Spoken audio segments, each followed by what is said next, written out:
اور ہمارے پاس نئے سپاہیوں کے لیے سامان موجود ہی نہ ہو تو وہ ہمیں ہرانے کے لیے ہمارے بازاروں اور ہمارے علاقوں پر حملہ کر دیں۔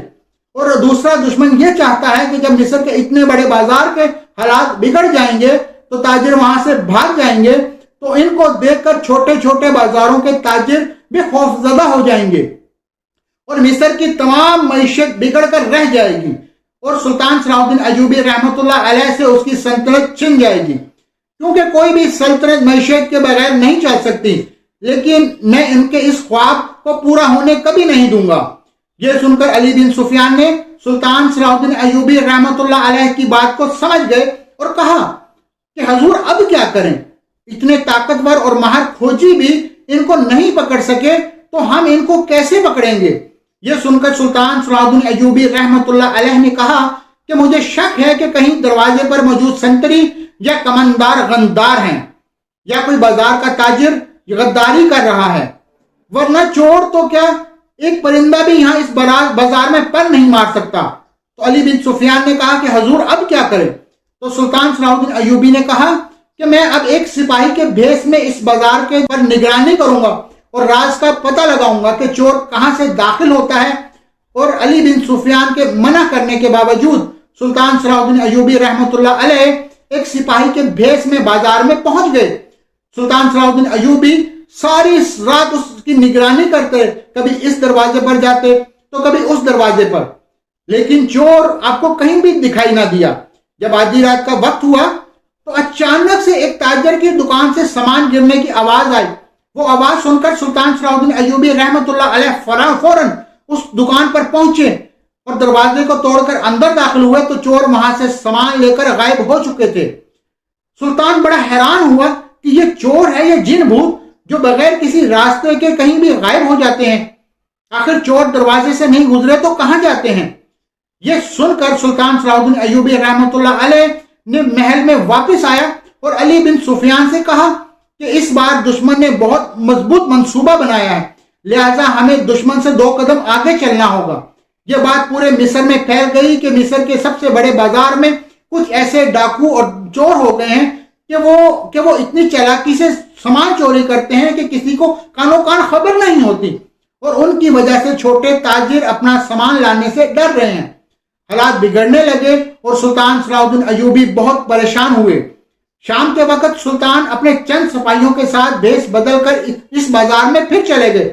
سلطان صلاح الدین ایوبی نے تمام بازار کا معائنہ کیا تو پتہ چلا کہ صرف ایک ہی بڑی دکان بچی ہے جس کو آج رات شاید ہو سکتا ہے کہ چور لوٹنے آ سکتے ہیں۔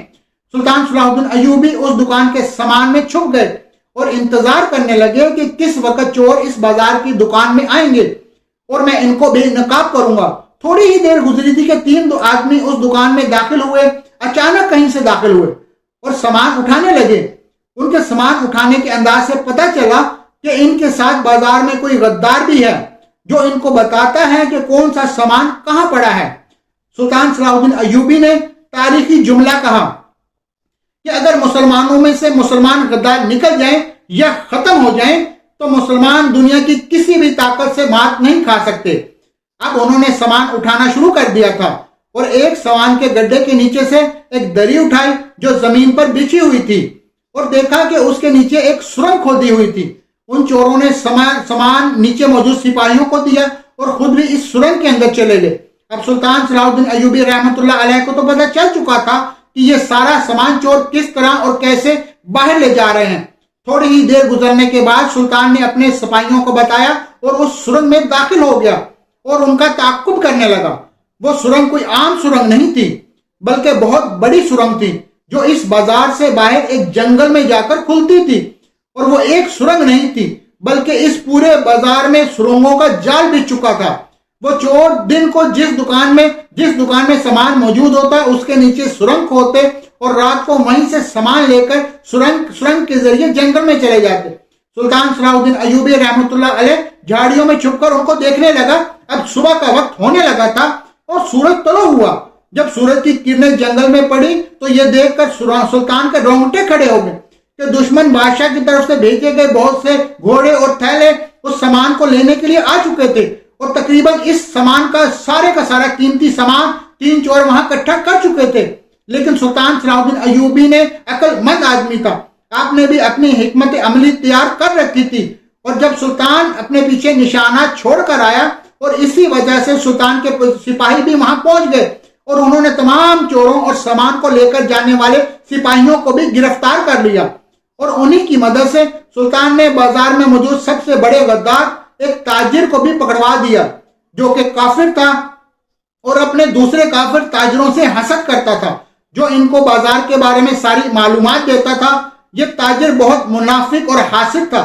اس تاجر نے کافر تاجروں کے میں اس چوریاں اس لیے کروائی کہ کافر تاجروں کا شک مسلمانوں پر جائے گا اور یہ آپس میں الجھتے رہیں گے۔ اس طرح اس نے اپنی حسد کیا اور اس آگ کو بجھایا، اور آخر کار سلطان نے اپنی جان پر کھیل کر اس بازار کو بھی بچا لیا اور اپنی ریاست کو نقصان پہنچانے والے بادشاہ کا سارا منصوبہ خاک میں ملا دیا، اور بازار میں چوری ہونے والا تمام سامان برآمد کر کے جن مسلمان تاجروں یا جن کافر تاجروں کا تھا ان سب کو لٹا دیا گیا۔ پھر یہ سارے کافر تاجر سلطان صلاح الدین ایوبی کے پاس اکٹھے ہوئے اور ان سے معافی طلب کی اور کہا کہ ہم بہت شرمندہ ہیں، ہم جانتے ہیں کہ آپ کا غصہ کتنا ہے، لیکن آپ نے یہ سب کچھ برداشت کیا، ہم اس بات سے بہت متاثر ہوئے ہیں، اور پھر اس بازار کی رونقیں دوبارہ بحال ہو گئیں۔ دوستو، آپ کو یہ ویڈیو کیسی لگی؟ اگر ویڈیو اچھی لگی ہو تو آپ نے ابھی تک میرے چینل کو سبسکرائب نہیں کیا اور نہ ہی بھی اس بیل کے آئیکن کو پریس کیا ہے، تو دوستو آپ سب سے گزارش ہے کہ میرے چینل کو سبسکرائب کر دیں اور اس بیل بٹن کو پریس کر دیں تاکہ ہر ایک اچھی سے اچھی نئی ویڈیو آپ کے لیے لاتا رہوں۔ تب تک کے لیے اللہ حافظ، السلام علیکم ورحمۃ اللہ وبرکاتہ۔